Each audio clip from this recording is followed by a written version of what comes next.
আসসালামু আলাইকুম প্রিয় ভিউয়ার্স, আপনারা দেখতে পাচ্ছেন আমার ছাদ বাগানের লেডিস ফিঙ্গার অর্থাৎ ঢেঁড়স গাছ থেকে আমি পেলাম।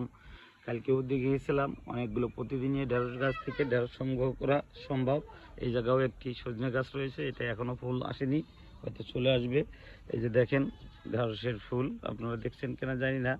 এই যে ঢেঁড়স গাছের ফুল ফুটেছে এবং প্রত্যেকটা ফুল থেকেই কলি হবে, কলি থেকেই ঢেঁড়স হবে। এভাবে ঢেঁড়স গাছ থেকে আমার কলম নিয়মিত ঢেঁড়স সারা বছরই খেতে পারবো। অর্থাৎ ছাদ বাগান থেকেই আমার যা প্রয়োজনীয় সবজি সেগুলো কলম আমি এই ছাদ বাগান থেকেই সংগ্রহ করতে পারবো ইনশাল্লাহ। তাহলে আমার আর কারো কাছে যেতে হবে না। শুধু একটা গাছ না, এরকম ঢেঁড়স অনেক গাছ আছে এবং ঢেঁড়সও বড়ও হয়ে গেছে। এই যে ঢেঁড়স অলরেডি আমি আজ 2 দিন যাবৎ কাটা শুরু করেছি এবং খেতেও পারছি ইনশাল্লাহ। তাই সবাই চেষ্টা করেন, তাহলে আপনিও পারবেন। এই প্রত্যাশায় শেষ করছি। আল্লাহ হাফেজ।